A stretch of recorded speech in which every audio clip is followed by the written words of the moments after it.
dikasih ujian lebih, bukan ngeluh lagi, keluh kesah jadinya. Dan akhirnya berputus asa.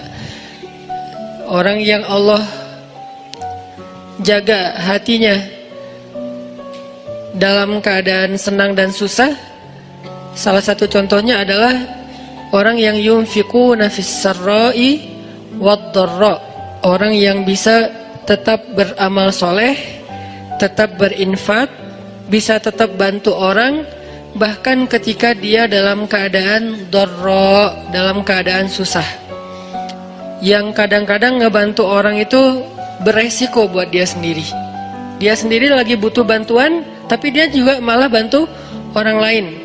Selama yang dia lakuin ini tidak menzalimi hak orang-orang yang menjadi tanggungannya. Ini penting catatannya di sini nih. Jangan sampai kita menjadikan narasi ini sebagai dalil bantu orang walaupun kita dalam keadaan butuh. Kalau kita sendiri sih nggak masalah. Tapi kalau yang butuh ini adalah keluarga, maka kita harus bermusyawarah dengan keluarga kita. Mereka punya hak untuk menentukan ya atau tidak. Kalaupun tidak, kita nggak boleh menjudge mereka tidak soleha. Misalnya seorang suami lagi punya hutang. Hutang itu kan tanggungan bersama kan? Karena nanti kalau datang debt collector, kalau ada tagihan yang akan menanggung gelisah, takut, terancam, nggak nyaman itu bukan cuman suami, tapi juga istri ngerasain nggak nyamannya didatengin orang yang tuh nagih hutang tuh nggak nyaman. Sehingga kalau nanti ada yang harus dijual dari aset kita, kan itu bagian dari hak istri juga. Kalau perabotan rumah ada yang harus dijual, kan itu jangan-jangan itu alat senamnya istri misalnya kan ya. Jadi dia tetap menanggung konsekuensi dari resiko berhutang gitu kan. Sehingga kalau misalnya kita lagi punya hutang, terus kita mau bantu orang yang juga punya hutang, cuman dia kayak darurat banget, kalau yang diambil itu dari bagian kita, gak apa-apa, kita yang nanggung konsekuensinya. Tapi kalau yang diambil itu adalah bagian keluarga, gak boleh sembarangan. Mah, kan kata Ustadz juga, yunfikuna fid dharra, berinfak dalam keadaan susah.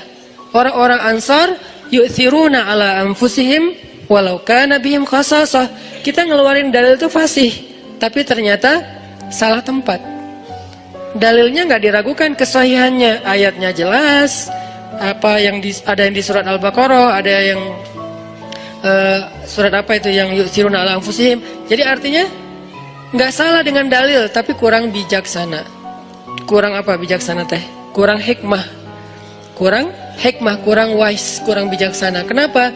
Karena Abu Bakar As-Siddiq ketika beliau menginfakkan seluruh hartanya fi sabilillah, istrinya itu adalah siapa istrinya? Asma bintu Umais. Apakah istri kita Asma bintu Umais? Bukan, istri kita Eis. Bukan Asma, beda tuh. Jadi jangan paksain Teh Eis seperti Asma. Dan Asma juga nggak terpaksa melakukan itu. Kalau istri kita sekelas dengan Asma bintu Umais, siapa Asma bintu Umais? Seorang perempuan, seorang istri yang setelah suaminya jadi khalifah, nafkahnya kurang drastis. Drop banget nih nafkah keluarganya. Saking dropnya, sampai nggak bisa makan daging, nggak sanggup beli daging. Lalu karena kangen pengen makan daging dan pengen ngelihat suaminya juga makan daging, kasihan, akhirnya dia sisihkan dari belanja hariannya, ditabung. Setelah beberapa lama udah cukup beli daging sedikit, nggak banyak, nggak 1 kilo, cuman sedikit. Terus dia minta izin lagi ke suaminya, padahal kan itu bagian dia kan, hak dia kan, karena udah uang nafkah itu berarti udah diberikan kepada istri, masih minta izin. Ya wahai Abu Bakar, wahai suamiku, ini ada sisi sedikit dari uang belanja, aku sisihkan setiap hari, udah bisa beli daging sekarang, boleh nggak aku beli daging? Kasihan kamu nggak pernah makan yang lebih layak. Kata Abu Bakar, Asma, ternyata gaji saya masih lebih, boleh nggak kalau ini kita berikan kepada Baitul Mal, dan mulai bulan depan gaji saya dikurangi karena ternyata masih lebih. Apa kata Asma? Sami'na wa ata'na. Istrinya ini Asma bintu Umais, perempuan yang punya 3 suami, 3-tiganya ahli surga, Ja'far, Abu Bakar, Ali. Dan ini kisah di masa Abu Bakar. Nanti ada kisah di masa Ja'far yang juga luar biasa, yang sapu lidi itu. Ada kisah di masa Ali yang juga luar biasa, anaknya saling memamerkan ayah mereka. Karena dari 3 suami, 3-tiganya punya anak laki-laki. Anak Abu Bakar bilang ayah saya paling baik, anak Ali bilang ayah saya paling baik, anak Ja'far bilang ayah saya paling baik. Terus yang mana nih? Kan bingung Asma teh. Yang ini bilang ayah saya nih pemuda surga, sebaik-baik pemuda Makkah. Ayah saya sebaik-baik orang tua Makkah. Masing-masing membanggakan ayahnya. Masing-masing punya cerita-cerita kehebatan Asma bintu Umais. Artinya nggak bisa juga sembarangan kita mengambil hak keluarga kita lalu kita dengan alasan berinfak dalam keadaan dharra. Nggak boleh, karena itu tidak bijak. Sehingga ketika ada sahabat yang ingin menghabiskan hartanya untuk infak, minta izin ke Nabi, Nabi nanya, kamu punya keluarga? Punya anak? Punya. Ya udah, beri bagian mereka. Kalau gitu setengah ya Rasulullah. Enggak, masih kebanyakan. Kalau gitu sepertiga ya Rasulullah. Itu pun masih kebanyakan, tapi cukuplah. Sepertiga aja masih kebanyakan, tapi cukup. Lalu bagaimana dengan Abu Bakar? Abu Bakar lihat dulu. Makanya kita nggak bisa memahami satu dalil tanpa mendalami konteksnya. Jangan sampai kita menggunakan cerita Abu Bakar untuk membolehkan diri kita melakukan apapun yang kita suka. Mah, papa nih pengen jadi Abu Bakar. Tugas kita didik dulu istri kita biar jadi Asma. Baru nanti kita bisa jadi Abu Bakar. Abu Bakar itu keberhasilannya bukan hanya berinfak dengan seluruh hartanya. Keberhasilan Abu Bakar juga di situ, adegan itu adalah dia berhasil mendidik Asma menjadi seorang istri yang mampu berlapang dada ketika suaminya berinfak dengan seluruh hartanya dan nggak punya apa-apa lagi yang tersisa. Tapi kalau nggak jadi seperti Asma pun jangan langsung dijudge, mamah nih jauh banget dari Asma. Ya Allah, gimana ini? Galau jangan, karena lahum darajatun 'inda rabbihim faddalna ba'dahum 'ala ba'd. Kami berikan kelebihan sebagian orang atas sebagian yang lain. Dan istri Nabi juga beda-beda kelebihannya. Para anbiya beda-beda kelebihannya. Ada para nabi yang kelebihannya lebih kepada suara. Nabi siapa? Daud. Sampai Allah Subhanahu wa taala menundukkan semesta untuk ikut berzikir bersama Daud. Yang saya menyebutnya dengan istilah konser kolosal. Tapi konsernya bukan nyanyi lagu syair, lebih kepada zikir, perform. Nabi Daud perform, tapi crowdnya itu bukan manusia. Crowdnya itu semesta, sampai angin, awan, air, semuanya crowd untuk ikut bareng dengan Nabi Daud alaihissalam. Karena memang kelebihan Nabi Daud itu suara, dan beliau punya 70 macam suara. Dan setiap kali beliau bersuara, yang kedua lebih baik dari yang pertama, yang ketiga lebih baik dari yang kedua, terus semakin baik, semakin baik, semakin baik. Sehingga orang yang diberikan oleh Allah nikmat suara yang bagus, doa Nabi apa? Laqad utita mizmaran min mazamiri ali Dawud. Bersyukurlah engkau diberikan oleh Allah seruling dari keluarga Daud. Hanya satu dari 70 seruling ya. Cuman diberikan satu seruling aja udah kita mendengar suaranya Mahir apa tuh? Bukan Mahir Zain. Saya lupa nama korinya. Oke lah, Mahir Zain. Oke, anak muda Mahir Zain. Kalau ininya ada kori bagus juga suaranya. Nanti ada juga yang di Mahir Muakili ya. Mahir Muakili. Itu baru satu mizmar ya. Satu seruling. Kita dengar Rashid Al-Afasi, nama panjangnya apa? Masyari Rashid Al-Afasi. Kita dengan Masyari Rashid Al-Afasi dengan azannya yang keren banget kan. Belum lagi nanti azan Al-Aqsa. Kalau dengar suara azan Al-Aqsa itu jadi azan yang menyayat hati. Kenapa? Azannya itu kayak curhat. Aqsa kok gini-gini amat ya. Kesannya kayak gitu tuh. Dari azannya itu saya kayak membaca, kasihannya Masjid Al-Aqsa kok kita gini-gini amat ya. Nah itu dari suara serak-seraknya azan Al-Aqsa. Nanti belum lagi suara bacaan Ad-Dagriri, azannya Syekh Ad-Dagriri, kalau nggak salah Hamdi Ad-Dagriri di Mekah, kayaknya ini lagi naik daun juga sekarang selain Mahir Muakili. Ini semuanya mizmaran, satu seruling. Belum 70 seruling, gimana 70-nya? Jadi memang Allah kasih fadl, Allah kasih keutamaan. Nanti Nabi Sulaiman, anaknya Nabi Daud, beda lagi keutamaannya. Kalau Nabi Daud keutamaannya di suara, Nabi Daud keutamaannya di tenaga fisiknya, sampai Allah lunakkan besi di tangan Nabi Daud. Kalau Nabi Sulaiman, Allah lunakkan, Allah tundukkan bukan besi, bukan semesta, tapi jin. Jinnya pun bukan jin yang hanya jin beriman, bahkan jin yang tidak beriman pun tunduk. Syaitan namanya.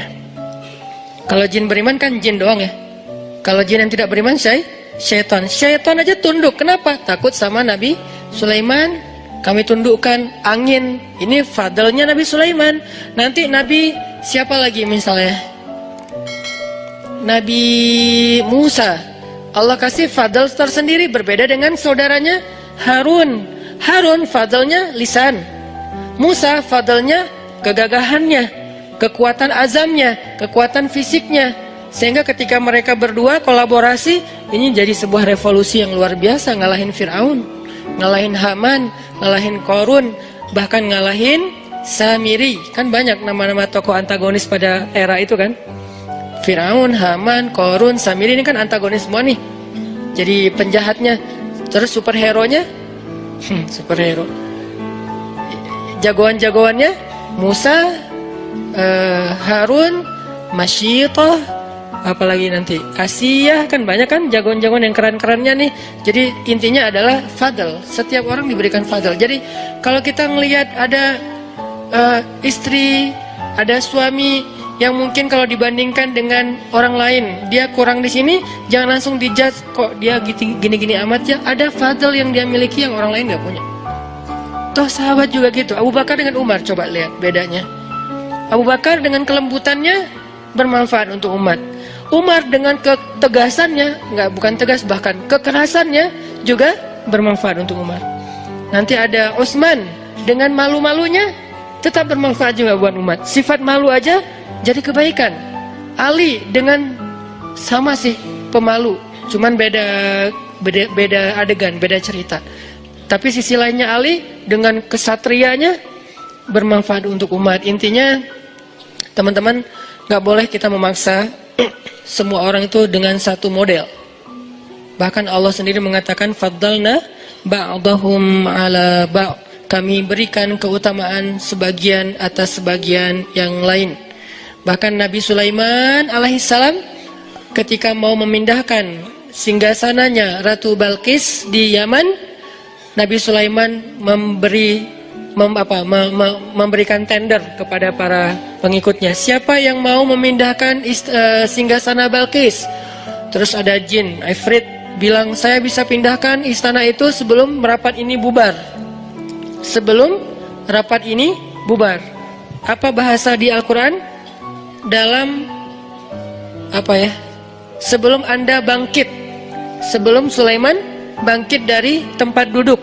Kata ulama tafsir artinya bukan seukuran berapa detik saya bangkit, bukan gitu.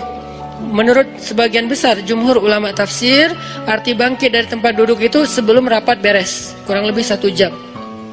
Karena waktu itu lagi ada kongres ya, kongres di zaman Nabi Sulaiman, kumpulin semua yang pemimpin-pemimpin kabilah, yang ahli-ahli di segala bidang, prajurit-prajurit, panglima-panglima militer, kongres besar. Salah satu agendanya adalah membahas tentang masalah kerajaan Saba dengan Ratu Balqisnya. Lalu Nabi Sulaiman nanya, siapa yang bisa membawa singgasana Balqis ke sini? Kata jin Ifrit, saya bisa bawa sebelum Anda bangkit, artinya sebelum rapat usai, 1 jam kecepatan pesawat. Begitu beres rapat, udah ada singgasana di depan. Nabi Sulaiman bilang, ini kelamaan, ada yang bisa lebih cepat? Lalu berdirilah seorang hamba yang solih. Disebutkan nggak namanya di ayat itu? Nggak disebutkan. Kenapa? Bukan itu intinya. Yang Allah mau sampaikan kepada kita, banyak orang yang Allah berikan kelebihan tapi nggak terkenal. Banyak orang yang Allah berikan kelebihan tapi dia mungkin nggak dalam segala hal, dalam satu hal aja. Cuman bagian itu doang dia lebih, bagian yang lain Nabi Sulaiman lebih. Sehingga dia mengatakan, saya bisa membawa istana Balqis dalam 1 kedip mata. Kedip mata itu bukan udah ada, bukan. Menurut tafsir, makanya kita tetap harus baca tafsir. Menurut tafsir ulama, satu kedip mata itu durasi jarak antara orang yang datang di ujung jalan, kan belum ketahuan tuh siapa yang datang, mantan kita atau mantan teman kita. Terus siapa sih? Kayak asa kenal gitu kan ya. Nah, kira-kira dari ujung, atau nggak usah ujung jalan deh, dari pintu masjid, di bawah tangga masjid, itu kan belum jelas kan siapa kan, sampai dia ada dengan jarak yang kita bisa kenal wajahnya, kira-kira jalannya berapa menit? Kurang lebih 10 menit. Itulah waktu yang diminta oleh hamba yang solih. Dari arti sekejap mata, dari pandangan yang nggak jelas menjadi jelas musafir yang baru datang. Itu kafilah dagang siapa? Siapa orang yang paling depan? Siapa yang naik onta itu? Sampai jelas. Berarti dari awalnya kelihatan setitik orang sampai menjadi jelas kurang lebih 10 menit, setengah jam. Itulah waktu yang dia butuhkan. Lebih cepat daripada yang pertama. Maka Nabi Sulaiman pun memberikan kesempatan orang itu, dia berdoa saja kepada Allah. Bukan dia sakti mandraguna terus dia terbang bawain singgasana Balkis. Apaan nih? Kenapa nih? Enggak gitu sih. Itu mah dongeng ya. Dia hanya minta, ya Allah. Kenapa? Nih orang, nih pelajaran lain ya. Dia itu dikasih kesempatan oleh Allah Subhanahu wa taala, satu kesempatan berdoa. Dia itu dikasih satu kesempatan berdoa dan pasti Allah kabulkan. Dan kesempatan itu nggak pernah dia pakai kecuali saat itu. Ini sebagian ulama tafsir bilang kayak gini, dia tuh dikasih kesempatan, sal tu'toh, kamu minta satu hal nanti akan aku kasih. Dia tunggu, dia nggak langsung, oh boleh ya Allah, ya udah ya Allah saya pengen nikah. Enggak, dia tahan diri, dia ikhtiar aja. Yang itu dia nggak pakai. Jadi kartu doa yang paling diijabah itu nggak dipakai buat kebutuhan pribadi dia, untuk nikah kah, untuk dagang kah, untuk lulus kuliah kah, untuk apalah segala macam. Enggak, dia tunggu sampai yang paling penting baru dia pakai. Kapan paling penting? Ketika seorang pemimpin membutuhkan support dari dia.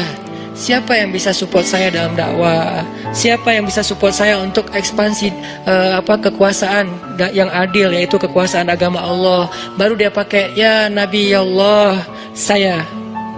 Lalu dia angkat tangannya, dia bilang, ya Allah, tolonglah Sulaiman, bawalah singgasana Balkis ke hadapannya, sehingga engkau akan tunjukkan kekuasaanmu supaya Balkis beriman. Langsung Allah bawa. Jadi dia pakai satu-satunya kesempatan dia berdoa, bukan ngedoain orang yang udah mutusin dia tanpa alasan. Ya Allah, dia jahat banget sih. Ini walaupun sebetulnya doa kita kan banyaknya kesempatannya. Ini artinya kalau sekali-kalinya kita dikasih kesempatan berdoa yang lain gak diijabah kecuali sekali, maka sebaik-baik orang yang menggunakan doa itu adalah untuk mendoakan kepemimpinan atau diberikan seorang pemimpin yang solih, pemimpin yang adil, pemimpin yang bisa menjadi khalifatullahi fil ard, menjadi wakil Allah di muka bumi. Arti wakil Allah itu menyebarkan agama Allah yang adil di muka bumi, rahmatan lil alamin.